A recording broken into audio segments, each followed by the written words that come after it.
Hello friends, ഇന്ന് ഒരു വട്ട ഇഡ്ഡലിയുടെ വീഡിയോ ആണ്. രാവിലെ തന്നെ പൂരിയും ഉരുളക്കിഴങ്ങ് കറിയുമാണ് കഴിച്ചത്.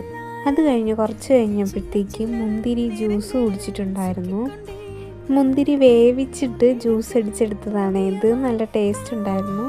അത് കഴിഞ്ഞ് ഉച്ചയ്ക്ക് കടയിൽ നിന്ന് ബിരിയാണി വാങ്ങിയിട്ടുണ്ടായിരുന്നു. അതാണ് ഉച്ചയ്ക്ക് കഴിച്ചത്. നല്ല അടിപൊളി ബിരിയാണിയായിരുന്നു, നല്ല ക്വാണ്ടിറ്റി ഉണ്ടായിരുന്നു. അത് കഴിഞ്ഞ് ഈ ഒരു പച്ച കളർ ലഡു ആണ് കഴിച്ചത്. കളർ കണ്ട് ആകർഷിച്ച് വാങ്ങിച്ചതാണെങ്കിൽ ഇതിന് വലിയ ടേസ്റ്റ് ഇല്ലായിരുന്നു കേട്ടോ. ഇതിനേക്കാൾ മഞ്ഞ ഓറഞ്ചും തന്നെയാണല്ലോ. അതിനുശേഷം അവല് നനച്ചത് കഴിച്ചു ഞാൻ. ഈ അവല് നനച്ചത് പണ്ടൊക്കെ എൻ്റെ ഫേവറേറ്റ് ആയിരുന്നു. എത്ര കിട്ടിയാലും ഞാൻ കഴിക്കുമായിരുന്നു. പക്ഷെ ഇപ്പോൾ ഇത് ഞാൻ കുറേ നാൾക്ക് ശേഷം കഴിക്കുന്നത്. അതുകൊണ്ടൊരു പ്രത്യേക ടേസ്റ്റ് ഉണ്ടായിരുന്നു അതിന്. രാത്രിത്തേക്ക് ഞാൻ കപ്പയും മീൻകറിയാണ് കഴിച്ചത്. രാത്രി വേറെ ചോറൊന്നും കഴിച്ചിട്ടില്ലായിരുന്നു. അത് കഴിഞ്ഞപ്പോൾ അച്ഛൻ രാത്രി വന്നപ്പോൾ എനിക്കൊരു ലിച്ചി വാങ്ങിയിട്ട് വന്നിട്ടുണ്ടായിരുന്നു. അങ്ങനെ കൈയോടെ ഞാൻ അതും കുടിച്ചു. അപ്പോൾ ഇന്ന് എത്രയൊക്കെയുള്ളൂ. ഓക്കെ, ബൈ, അടുത്ത വീഡിയോ കാണാൻ. ടാറ്റാ.